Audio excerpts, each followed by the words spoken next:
뭐 7, 8년 걸렸으니까. 그래서 그래도 이제 열심히 이제 해가지고 그야말로 건설업은 어떻게 보면은 자본이 없이 할 수 있는 게 건설업이다. 우리 이렇게 생각합니다. 그러니까 가장 돈이 자본이 없이 할 수 있는 사업이 뭐냐? 그게 건설업이다. 이렇게 판단해서 그걸 시작하는 겁니다. 돈은 없고 큰일은 해보고 싶고.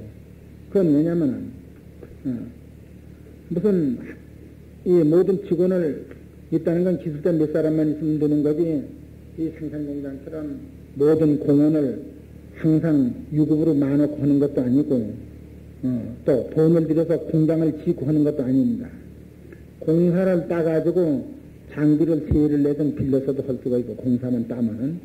그래도 공사만 다른 사람이 하는 것보다는 싸게만 할 수 있으면은 그것은 할 수 있는 건설업이죠.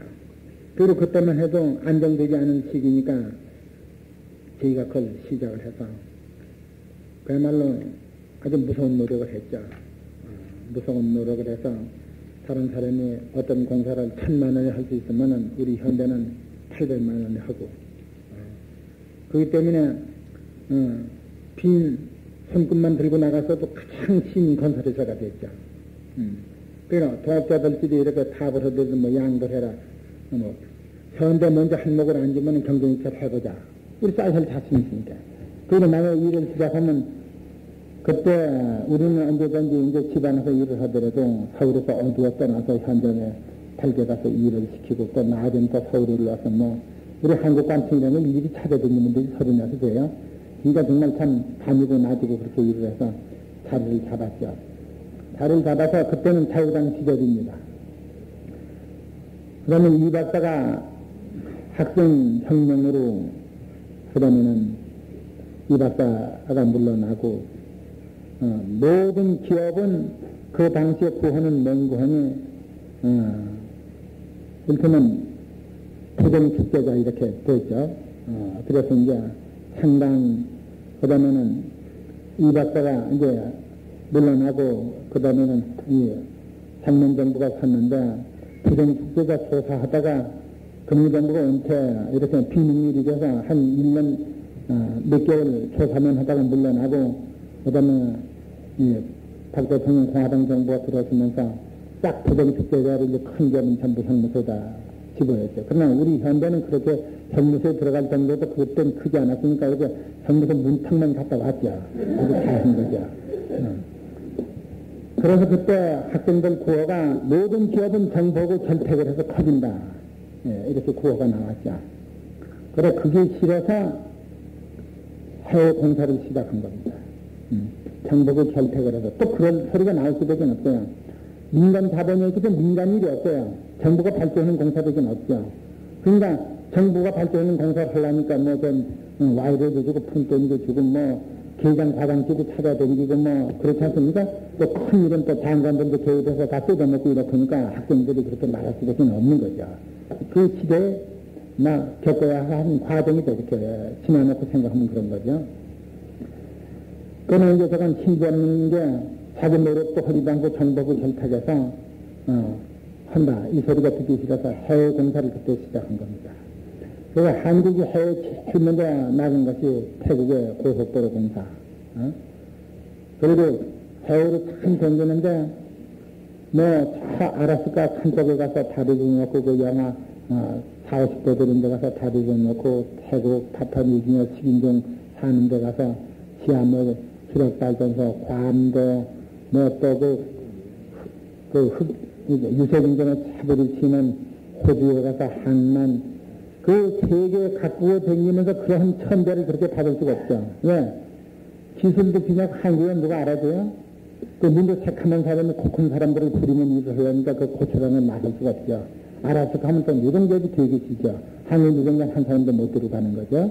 그리고 호주만 해도 그 백인들이 유색인종을 그런 몇 개인데 공사를 맡아가지고 육상은 우리 물론 유색인종 올라가 일을 못하고 육상은 거기 노동자를 쓰고 바다에서 준설한 선원이란 명칭으로 한국 선원들이 이제 준설하고 이렇게 하는데 그 천대와 고생이라는 건 말도 할 수가 없죠. 뭐 영어를, 우리 한국 대학생들이 그 당시에 그렇게 영어를 못하는지, 영어를 한번 제대로 해요? 그래서 고초가 많았습니다. 그 많은 고초를 겪으면서 해외 공사에 크고 작은 모든 일을 경험을 했는데, 중동 공사가 터진 거죠. 그러니까 아주 그야말로 때가 딱 온 거죠. 때가 왔고. 그런데 조선은 어떻게 시작을 했느냐.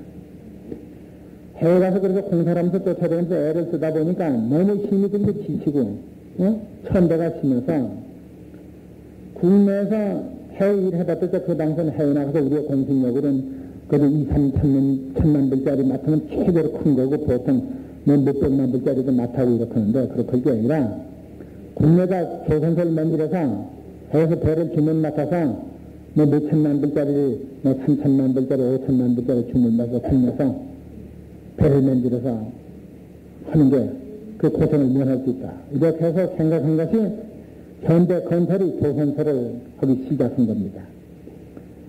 그래서 뭐 온 세계에서는 그것도 우리 돈을 쌓아놓고 하는 게 아니라 이쪽에서 빚을 내서 하니까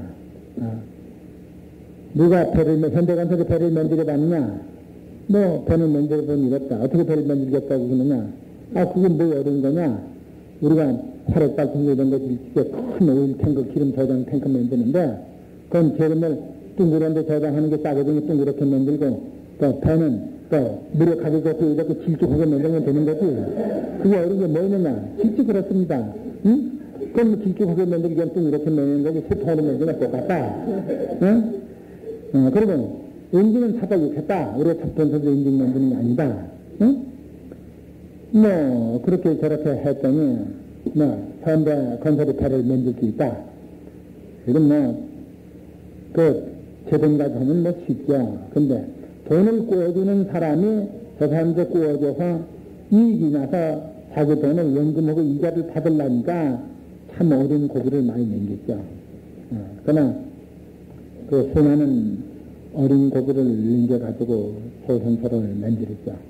그러면 중동 공사에서 우리가 아주 큰 목을 했죠. 지금도 큰 목을 계속하고 있죠.